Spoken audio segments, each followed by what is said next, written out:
volte a ter esperança. Amém?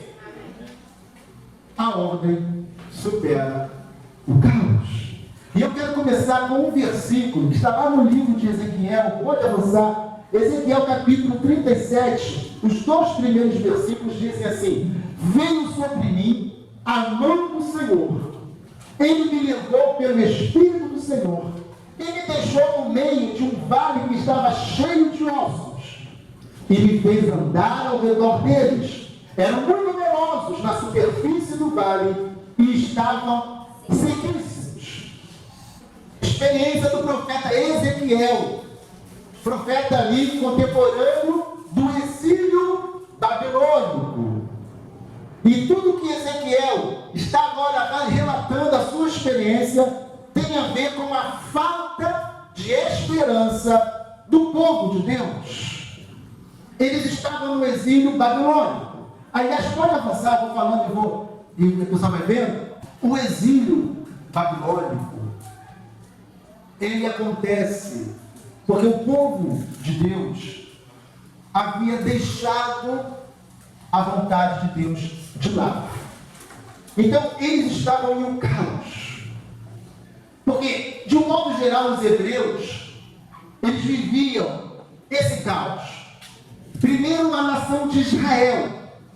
Porque a nação de Israel havia primeiro sido levada para o Império Assírio, para a Assíria, algumas décadas antes do povo de Judá. Então, recapitulando, os hebreus agora eram duas nações, a nação de Israel e a nação de Judá. A nação de Israel era a que mais havia desprezado o Senhor. Por isso eles vão antes, inclusive, e vão para o cativeiro da Assíria. São levados para a Síria. E a Síria era muito mais feroz do que a Babilônia. Eu não vou trazer muitos pormenores, senão a gente vai ficar muito extenso. E eu quero trazer algumas coisas muito objetivas aqui, e não um estudo. Então, por um lado, a nação de Israel estava na Assíria, e a nação de Judá estava agora na Babilônia. Então esse era o caos deles. Por quê? Avança aí. Porque dificilmente uma nação em cativeiro, ela volta a existir como nação. É quase impossível uma nação ser transportada, levada para o cativeiro e voltar ao status quo, e voltar a ser novamente uma nação. Isso é uma coisa praticamente impossível. Tanto é que a nação de Israel, ou seja, a nação do norte, Israel é norte, Judá é sul. A nação do norte, a nação de Israel, que foi levada para a Síria, ela não volta mais a existir como era antes. Ela se dispersa pelo cativeiro da Síria. Alguns poucos ficam ali pelos territórios de Israel, né, o norte, mas a Assíria, ela tinha uma estratégia, diferentemente do Império Babilônico. O Império Assírio, o que ele fazia? Ele destruía a nação. Então eles foram levando aos poucos o povo de Israel, nação do norte, para o cativeiro. E eles iam colocando outros povos também cativos na terra de Israel. Então, na terra de Israel, havia uma mistura de israelitas com outros povos, o que deu origem aos samaritanos. Por isso que os judeus não gostavam de samaritanos, porque os samaritanos eram uma mistura de raças.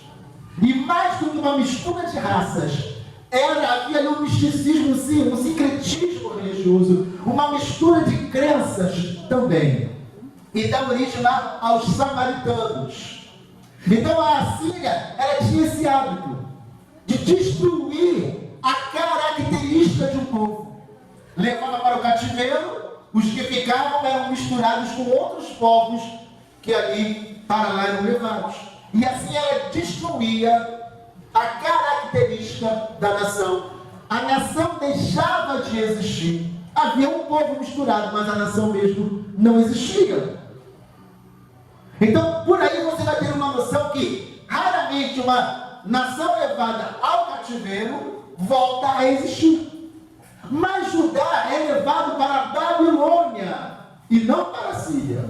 E a Babilônia tinha uma outra estratégia.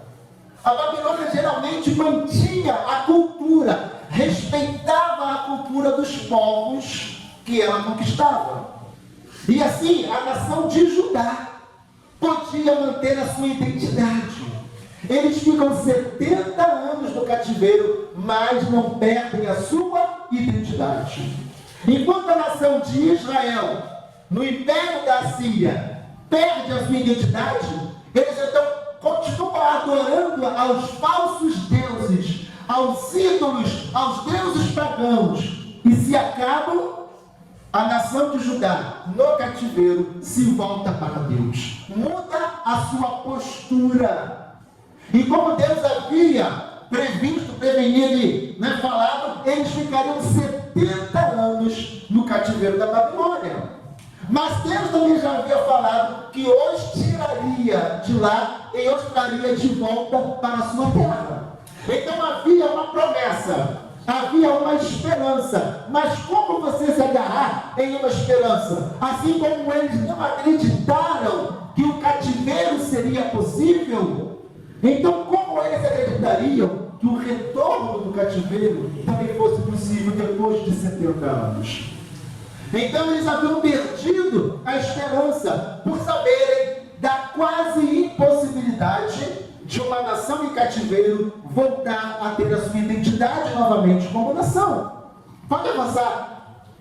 Não havia a mínima esperança de restauração da situação anterior. Não havia a menor esperança de que eles voltariam novamente para a sua terra e seriam uma nação. E eles então começaram a se lembrar das histórias de quando Davi era rei, e quando Davi era conquistador, e depois de Davi, o seu filho Salomão era rei, e foi a época que Israel viveu a maior prosperidade. Depois vieram os outros reis, a nação foi dividida em duas, e agora eles estão no cativeiro. Mas no cativeiro, Deus conserva a identidade do povo. Mas eles estão sem esperança. Eles estão, avança aí, que é na verdade esse versículo, que é o versículo 11 de Ezequiel 37. Então me disse: filho do homem, estes ossos são toda a casa de Israel. Eis que dizem: os nossos ossos se secaram e pereceu a nossa esperança, estamos de todo exterminados ou cortados. Então, aquela visão do profeta Ezequiel, levado ao vale de ossos secos, e Deus o faz andar em redor dos ossos, e ele vê que os ossos estão sequíssimos. Sequíssimos. E Deus está falando ao término, nós vamos ver daqui a pouco, eu estou só adiantando o versículo. Deus vai falar: olha, esses ossos são a casa de Israel. Eles dizem: pereceu a nossa esperança. Fomos cortados, fomos exterminados. Estamos como ossos secos. Então, esse era o sentimento do povo de Israel. O sentimento de que pereceu a esperança. Não há mais expectativa. Não há mais esperança. Fomos exterminados como nação, como povo. Acabou. Estamos mortos. Esse era o sentimento do povo de Deus. Muitas vezes é assim que nós nos sentimos. Nós nos sentimos sem esperança diante das situações que nos acometem. A nossa vida parece que tornou-se um caos. A nossa vida perdeu a sua ordem. A nossa vida parece que não tem mais jeito. Os problemas nos acometem de tal maneira que a gente não consegue mais olhar para o horizonte e enxergar algo lá na frente, enxergar uma esperança para nós. A gente não consegue mais acreditar que dias melhores virão. Por exemplo, nos nossos dias atualmente, em que vivemos momentos difíceis de crise, não apenas na nossa nação, mas no mundo afora. São dias difíceis. E as pessoas estão cada vez mais sem esperança. Mas Deus, nessa noite, Ele está querendo nos falar, e Ele vai nos falar até o término dessa mensagem. O Senhor está nos dizendo que há esperança, que existe um futuro novo para a tua vida, em o nome de Jesus. Eu posso ouvir um amém? Que há um futuro diferente para você, que existe coisa nova para você, que existe novidade de Deus para o teu futuro, que o teu futuro pode ser melhor do que o presente, e o teu futuro será melhor do que o teu passado, em o nome de Jesus. Posso ouvir um amém? Por mais que o sentimento que nos acometa seja da falta de esperança, seja do desespero, seja as coisas nunca irão voltar a ser como antes, ou as coisas nunca vão melhorar, mas Deus está dizendo, por mais que as circunstâncias tragam sobre nós um sentimento negativo, Ele continua sendo Deus e continua tendo controle sobre as circunstâncias. Posso ouvir um amém? E nada foge ao controle de Deus. Eles viviam um caos. O caos fala da desordem, do vazio, aliás, avança. O caos precede um tempo novo. Existem situações que não podem ser transformadas, por isso precisam ser reiniciadas. Sabe por que às vezes nós entramos em situações muito difíceis? Porque somente através de situações muito difíceis a gente pode recomeçar ou dar início a um novo processo na nossa vida. Porque transformações às vezes são difíceis. Às vezes o que nós precisamos é de um novo começo. O povo de Israel e de Judá, eles pecaram muito contra o Senhor. Deus enviava profetas para repreendê-los, para exortá-los, para ensiná-los, para fazê-los ir pelo caminho do Senhor, fazer a vontade de Deus, agradar a Deus. Mas geração vai, geração vem, eles não entraram pela porta, eles não entraram pelo caminho do Senhor. Eles insistiam em fazer o que era errado. Eles insistiam em fazer o que aborrecia ao Senhor. E em alguns momentos, eles se voltavam para o Senhor, mas logo depois se desviavam novamente. Em alguns momentos eles se voltavam para Deus, mas continuavam dividindo Deus com os ídolos, com os falsos deuses. Então não havia como, no meio daquele caos religioso, eles se voltarem completamente para Deus. Então Deus precisa dar um start, Deus precisa dar um reinício, um boot na verdade, né? Deus precisa reiniciar tudo. Deus precisa vir incisivamente, levá-los para o cativeiro, deixá-los 70 anos no cativeiro, para que eles pudessem reiniciar uma jornada com Deus. Então, muitas vezes, o caos, ele precede o recomeço. O caos, ele precede um início novo.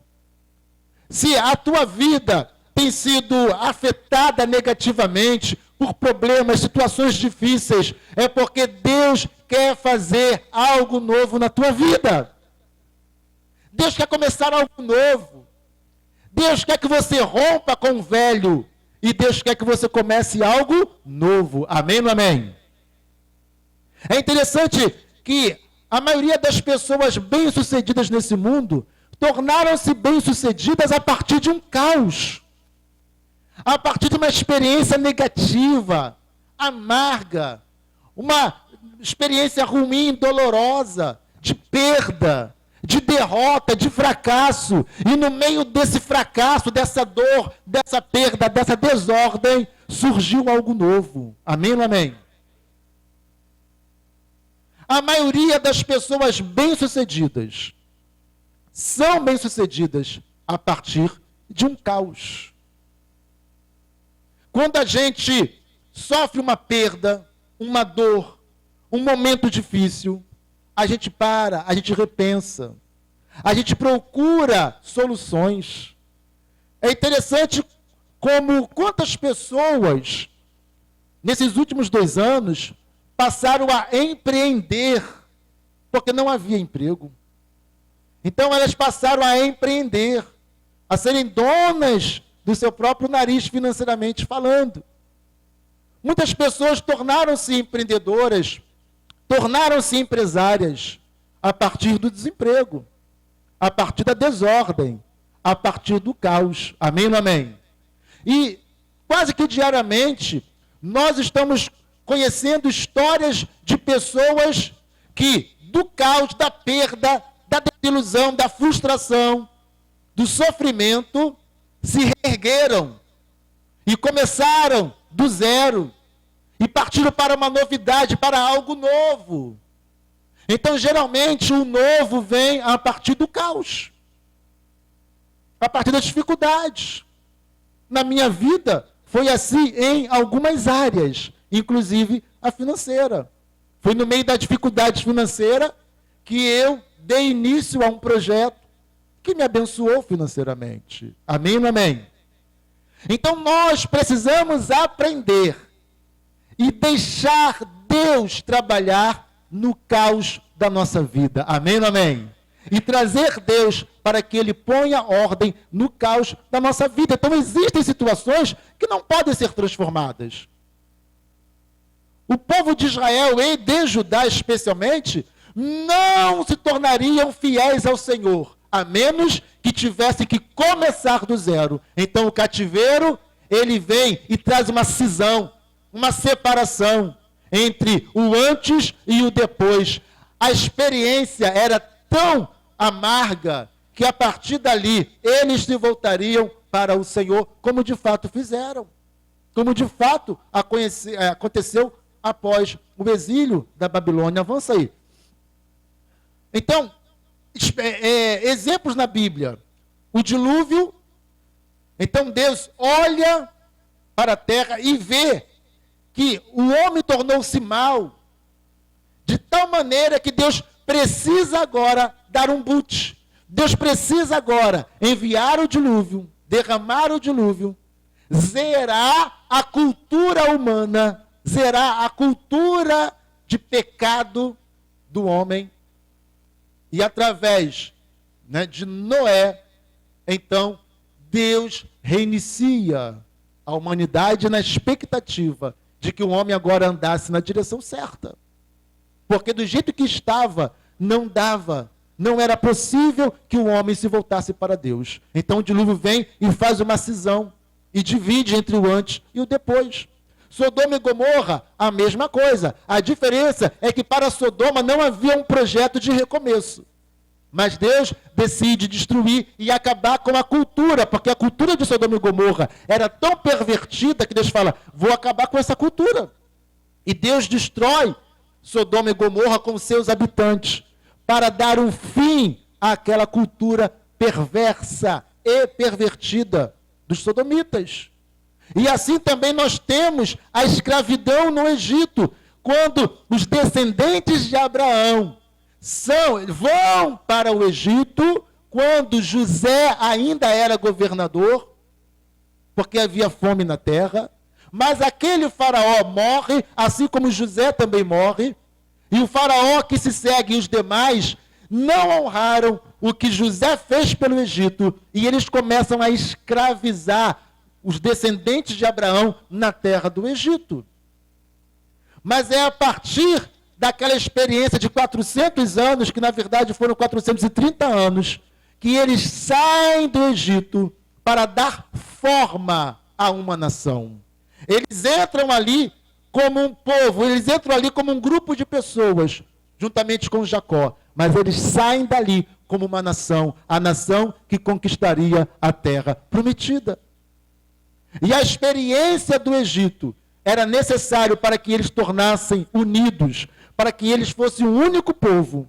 Eles precisavam passar pelo Egito. É por isso que Deus fala com Abraão ainda, que Abraão seria pai, né, de multidões, e que a sua descendência ficaria 400 anos escravizadas. Deus já havia falado isso para Abraão, que a sua descendência, que ele nem tinha filho ainda, ficaria escravizada por 400 anos. Então Deus, ele usa e utiliza, às vezes, essas situações para dar um recomeço à nossa vida. Amém ou amém? É por isso que muitas pessoas só se convertem ao Senhor quando a sua vida chega no fundo do poço. Elas vão relutando, e através de uma experiência dolorosa, amarga, é que elas acabam se rendendo, elas acabam buscando a Deus, e a sua vida é mudada. Pode avançar. Assim também a graça de Deus inaugura um novo tempo de relacionamento com Deus. Então, quando Jesus vem, quando Jesus nasce, quando Jesus morre, ali inaugura o tempo da graça, onde é feita uma cisão entre o passado e o agora. E Deus inaugura um novo período. Antes da graça, no tempo da lei, o servir a Deus era de maneira formal. Era cumprindo as formalidades da Torá. Era cumprindo as formalidades da lei. Agora, na graça, o relacionamento com Deus, ele é além da formalidade. O relacionamento com Deus agora é aberto. Nós podemos entrar no Santíssimo Lugar, no Santo dos Santos, no lugar da intimidade com Deus. Podemos nos relacionar com Deus em intimidade. Na lei, a relação com Deus era formal. Faça isso. E não importava como estava o coração. Agora, na graça, o relacionamento com Deus não depende da formalidade, depende do que está no nosso coração. Por isso, Deus escreve no nosso coração a sua lei e a sua vontade. Quem entendeu, diga amém. É um novo tempo. É um novo tempo de relacionamento com Deus. Então, Deus, ele faz essa incisão entre o Velho e o Novo Testamento, entre a velha e a nova aliança. Amém ou não amém? Então, o caos, geralmente ele precede algo novo, algo que vai começar, algo novo que Deus vai fazer, algo novo que vai acontecer. Pode avançar. O caos é caracterizado e definido pela desordem e confusão. Então o que é caos? O caos ele é definido dessa maneira. É onde há desordem e confusão. É o caos. É aquilo que não há um controle. É aquilo que não há uma organização. É aquilo onde nem nós nos entendemos. É tipo o quarto do filho adolescente. É mais ou menos isso, é o caos. Onde está não sei o quê? Não sei. Procura. Não é? E é mais ou menos isso. Não é? Então, mais ou menos isso é onde você não se acha, não se encontra, não encontra nada, não tem respostas, não tem soluções. É o caos. Onde você senta e fala, meu Deus, e agora? É o fim. É o fim. Como vai ser resolvido isso? Assim, é o caos. Ele é então caracterizado e definido pela desordem e pela confusão. Pode avançar. Nas mitologias, o caos tem um significado de vazio. Aquilo que antecede o surgimento do universo. Nas mitologias, o caos, ele é inclusive o nome de um deus. É o nome de um deus que gera Eros, que cria todas as coisas. Então, na própria mitologia especial a grega, o caos, ele é o vazio, o nada, o espaço onde não há nada. E eu quero trazer isso para a Bíblia, você vai entender. Então, nas mitologias, ele tem esse significado do nada, do vazio. Pode avançar. Pode ser entendido também como a falta de ordem, de controle ou governo sobre alguma situação. Então vamos lá, pastor, o que isso tem a ver com a minha vida? Já percebeu que o caos da nossa vida, as dificuldades, os problemas, quando eles vêm, a gente perde o controle da situação, perde o controle das finanças. Se é na vida sentimental, no casamento, perde o controle das emoções. O que tem hoje de feminicídio, eu fico imaginando o que desculpa a expressão, o que um idiota, é claro, tem influência de demônios também, mas é ele que está fazendo. Não tem essa de, não, um demônio entrou em mim e fez. Não, quem faz é a pessoa que mata uma mulher, ou por ciúme, ou por seja lá o que for. É porque veio desordem, desgoverno, descontrole nas emoções. E tantos erros, sai um pouco do feminicídio, do matar, mas quantas coisas erradas hoje acontecem nos relacionamentos por uma desordem emocional, por falta de controle emocional. Inclusive, algumas mulheres que também são um pouco idiotas, que falam assim, não, já que ele me traiu, eu vou trair também, vou pagar com a mesma moeda. Não, ela vai apenas fazer aquilo que sempre quis fazer e demonstrar o caráter que tinha. Só estava esperando ele ir primeiro. Mas isso é uma desordem emocional. É uma desordem moral. Aliás, a nossa sociedade, ela tem sido um caos. Vivemos um caos social, um caos moral. Porque é um vazio. Ninguém se acerta. Cada um faz o que quer. As pessoas estão batendo cabeça umas com as outras. A gente não consegue olhar para uma sociedade que caminha para um horizonte. Uma sociedade que caminha e avança para algo bom. Não. Quando nós olhamos a nossa sociedade nos nossos dias, nós vemos pessoas que batem a cabeça, que se batem e não chegam a lugar nenhum. Porque há um caos moral. Existe uma ideologia que quer gerar o caos na sociedade, e eles sabem o que eu estou falando.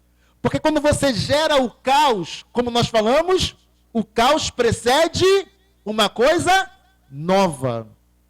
Então, essas ideologias de esquerda, socialistas, comunistas, elas têm como tática implantar um caos. Primeiro você planta o caos na sociedade.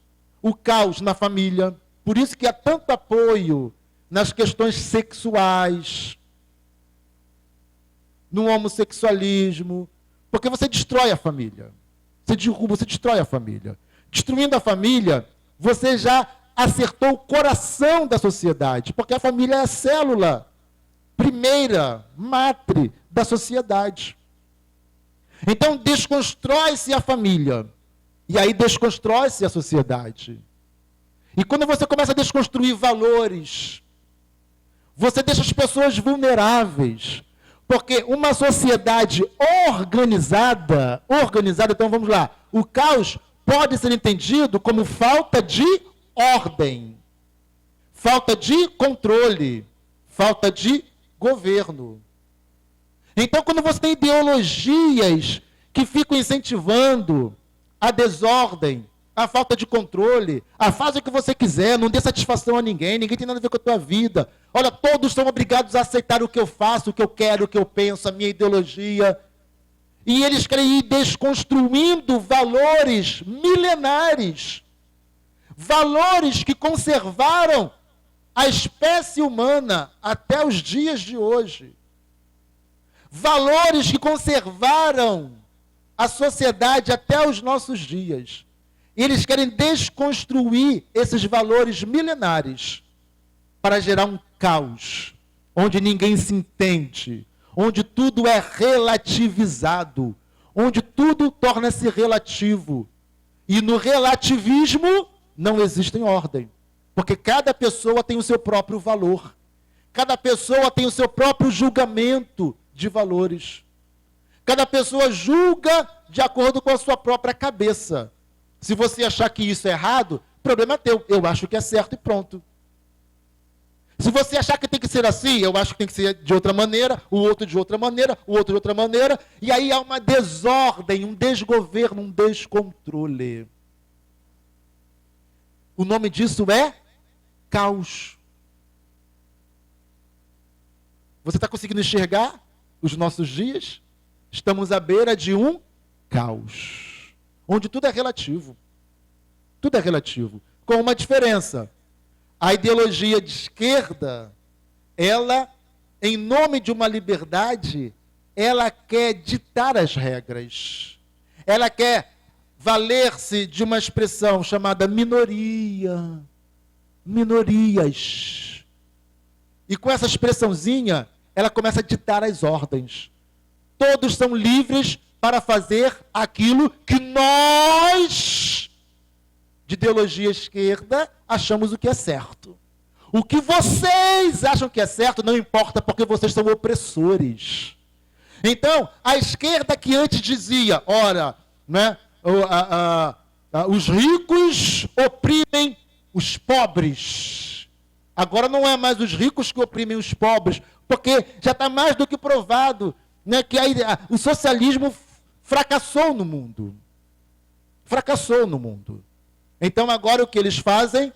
Agora são os opressores, os conservadores, os que conservam valores milenares, os que conservam valores, né, de cultura judaico-cristã, são os opressores, antiquados, que querem nos impedir de sermos felizes, livres, leves, soltos, feito uma borboleta. Bom, mas é uma outra história. Então, isso gera o caos social.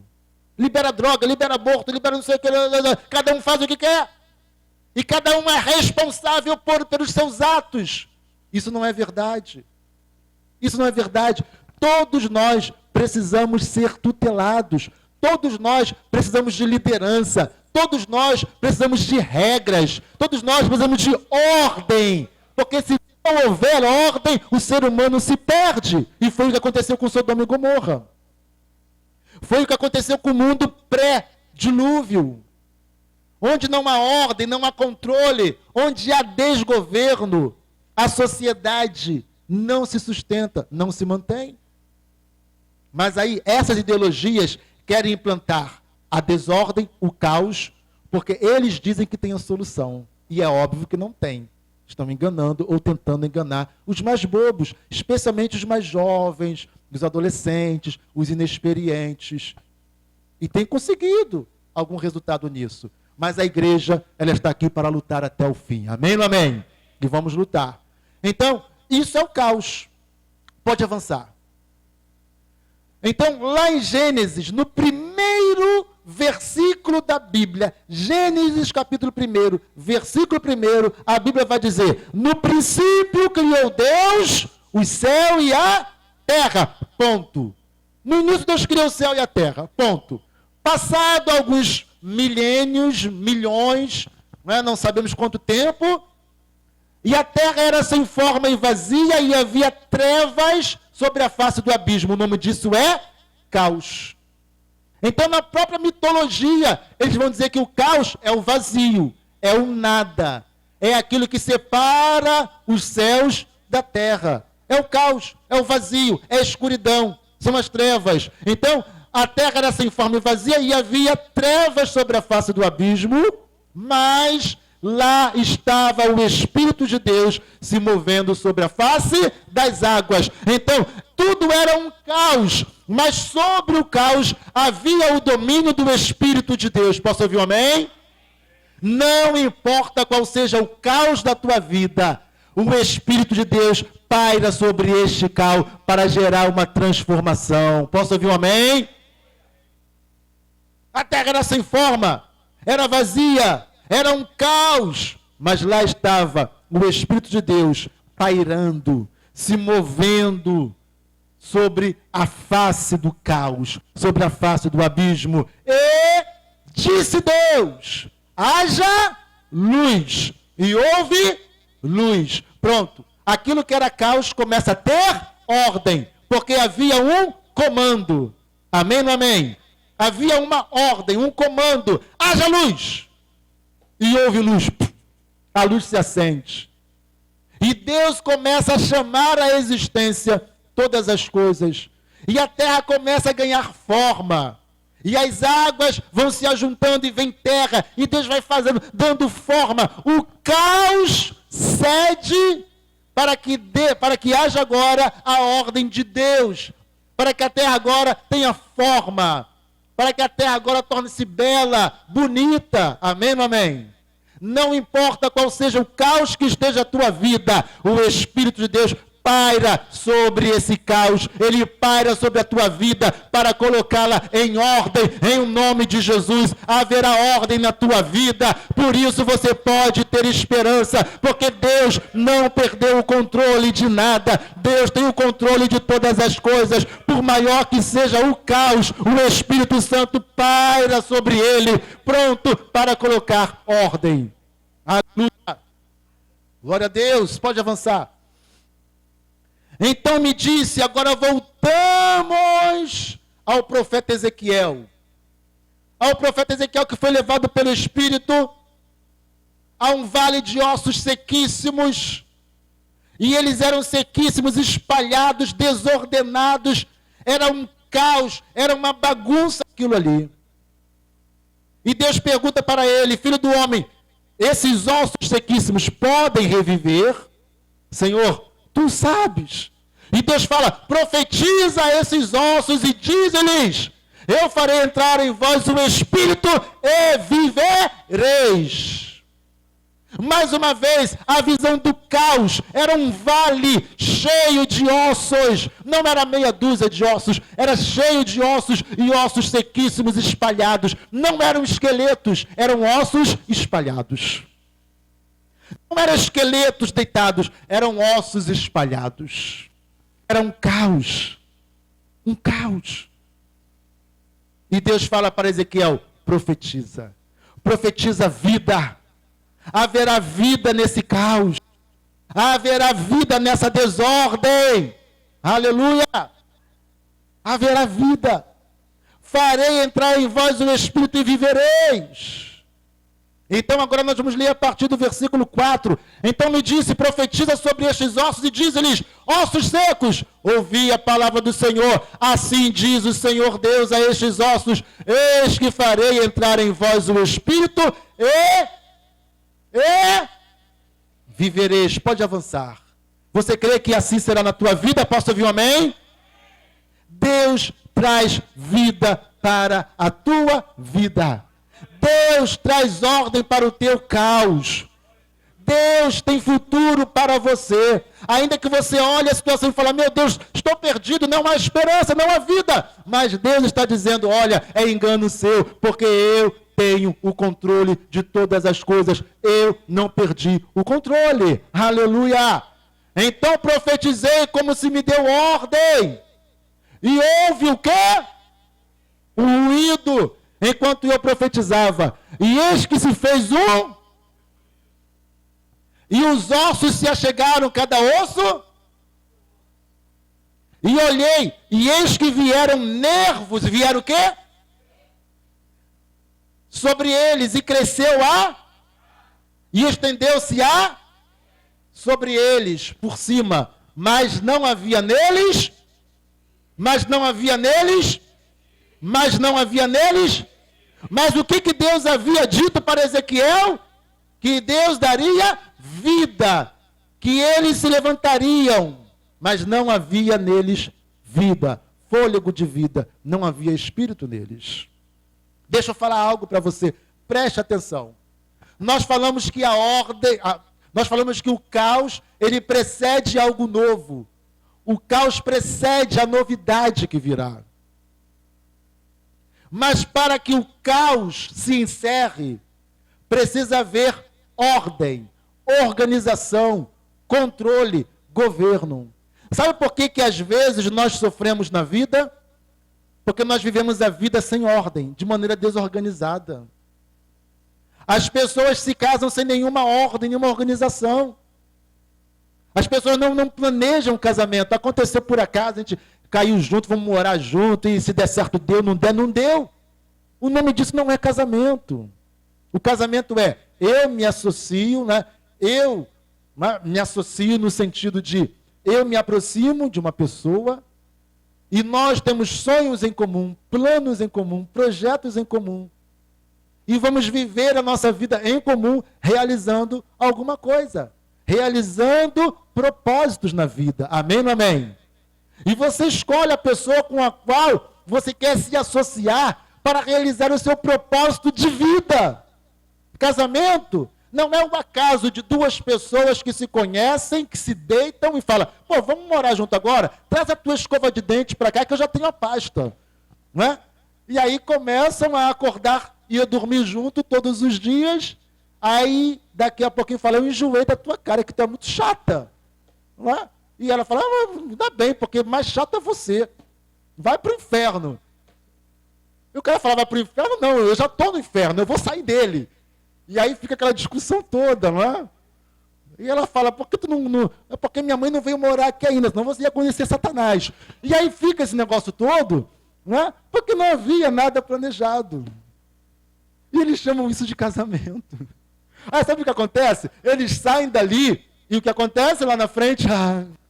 Eu briguei e tal, mas na verdade, no fundo, eu ainda era muito preso, eu gostava, eu não sei o quê. E aí, ela quer curar isso. Como? Se encostando em outra pessoa. E aí, novamente, né? Conhece outra pessoa, se deita com ela, né? Junta escova de dente com pasta de dente, vai morar junto, novamente, dorme junto, acorda junto, olha para a cara do outro e fala, você é chata, você é insuportável, você é não sei o que eu estou fazendo aqui, tá cheio de mulher aí fora, doida para ficar comigo, tchau, e vai por aí fora. É o caos. Por quê? Porque não há ordem. As pessoas chamam isso de casamento quando não é. Eu me incomodo quando vejo umas menininhas de 17, 18 anos chamando meu marido. Como? Cadê o marido? Um dia desses eu atendi um casal que foi tirar o documento, o rapaz não tinha título de eleitor, que era o que ele foi fazer, né? Tirar título de eleitor. Ele não tinha alistamento militar, ele não tinha CPF, mas ele tinha uma filhinha no braço. Eu virei para ele e falo, cara, tu não se alistou, tu não tem título, tu não tem nem CPF. Pô, mas filho, tu tem. Aí ele ficou rindo para minha cara, sem graça. 22 anos. É o marido dela. É o maridinho dela, ela também é nova. O maridinho dela tem 22 anos, não tem nem documento. Não está apto nem para viver de auxílio do governo. Que não tem documento, nem auxílio do governo ele está apto para receber. Mas é o meu marido. Então, essa sociedade que está beirando o caos, as pessoas estão sofrendo por essa falta de ordem, de governo, de regras, de norte, de algo que os leve, os conduza para algo. Não. Estamos quase que nos transformando numa sociedade de animais irracionais. Quase. De bestas, feras. Então, quando o profeta Ezequiel, ele profetiza sobre o caos que estava naquele vale, o que você pode dizer que aconteceu ali? Ali começou a haver uma organização. Aqueles ossos sequíssimos não poderiam reviver sem que antes houvesse ordem no meio do caos. Se a tua vida tem sido um caos, comece a pôr ordem nela. Comece a cortar aquilo que você sabe que te faz mal. Comece a abandonar aquilo que te destrói. Comece a mudar os teus atos, as tuas práticas. Comece a procurar qual seja a boa, perfeita e agradável vontade de Deus e comece a andar por ela para que você seja feliz. De outra maneira não será feliz. Vivendo de qualquer maneira, ao acaso, nunca uma pessoa será feliz. Deus não abençoa caos. Deus não abençoa desordem. Deus não ordena vida onde existe caos. O caos tem que se transformar primeiro, para que haja vida. Então nós vamos ver que no número da perfeição de Deus, qual é o número da perfeição? Qual é o número da perfeição de Deus? Eu dou tempo para você contar, pode contar. 7 é o número da perfeição de Deus. Então, no número da perfeição de Deus, nós temos aqui esse quadro. Vamos contar? Conta lá as expressões em amarelo. Quantas são as em amarelo?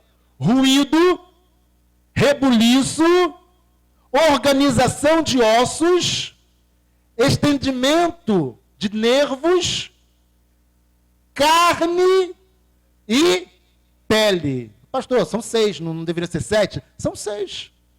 Então, ele ouve um barulho, um estardalhaço. Pá! Daqui a pouco os ossos começam a vir um de lá, o outro de cá. O fêmur está lá do outro lado, a tíbia está do lado de cá e vem o fêmur se unir à tíbia e ao, não sei como é que é esse osso aqui do quadril, da bacia, não sei ali, qual é o nome daquilo ali?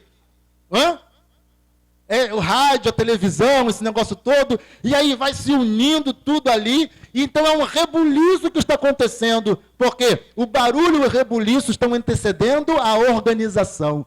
Barulho, rebuliço, os ossos vão se organizando, cada osso ao seu osso correspondente. Agora, não são ossos sequíssimos espalhados. Agora, nós temos a organização de esqueletos. Quem entendeu, diga amém. Agora são esqueletos organizados, espalhados pelo chão. Mas Ezequiel está olhando tudo aquilo, e o que acontece? Vem um nervo, os tendões, os nervos se esticando. Aí vem a carne sobre os nervos, a pele vem cobrindo. E agora são corpos, são milhares de corpos estendidos ali. O caos, que eram ossos sequíssimos, agora são corpos perfeitos. Não estão podres, não estão defeituosos, são corpos perfeitos, porém inanimados. 6 passos aconteceram. Então a nossa vida, ela é colocada em ordem dessa maneira, não é da noite para o dia. Não é da noite para o dia. Amém ou não amém? Não é da noite para o dia. Elas vão acontecendo gradativamente. Nós vamos nos aperfeiçoando gradativamente, a partir da palavra de Deus, porque a ordem naquele caos só começa a acontecer quando Ezequiel profetiza. Como Deus disse, diga a esses ossos, que eu farei vir os tendões, a carne, a pele, e eles viverão. Quando Ezequiel profetiza, e diz assim, diz o Senhor, ossos secos. Então, na ordem de Ezequiel, as coisas acontecem. Tal qual lá no início, em Gênesis 1, quando Deus fala, haja luz, e houve luz. Haja expansão de terra, e as águas vão para os seus cantos, e os continentes são formados. E Deus vai criando tudo pela sua palavra, pela sua ordem. Deus vai dando ordem e as coisas vão se formando. Aqui no Vale de Ossos Secos a mesma coisa. Ele vai falando e as coisas vão acontecendo. Ezequiel vai proclamando e as coisas vão acontecendo. Aprenda uma coisa, você precisa declarar sobre a tua vida, sobre a tua existência, sobre o caos da tua vida, sobre os teus problemas. Você precisa declarar pela fé, assim diz o Senhor, esse caos vai receber ordem. As coisas serão mudadas. Enfermidade, você vai embora e no teu lugar haverá saúde de Deus.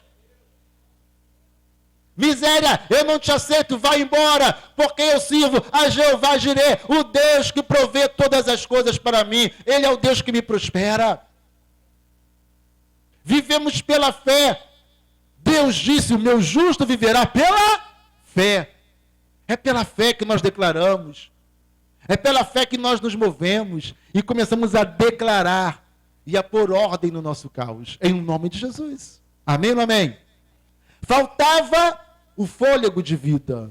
Tal qual Deus criou o homem do pó da terra, está lá o corpo estendido no chão, e Deus sopra nas narinas do homem, e ele torna-se alma vivente. Pode avançar. No meio do caos, Deus estabelece a ordem. Pode avançar.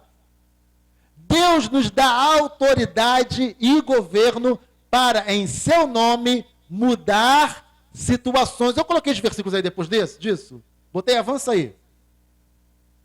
E ele me disse, profetiza ao Espírito, profetiza ao Filho do Homem, e dize ao Espírito, assim diz o Senhor Deus, Vem dos quatro ventos, ó Espírito, e assopra sobre estes mortos, para que vivam. E profetizei como ele me deu ordem. Então o Espírito entrou neles e viveram.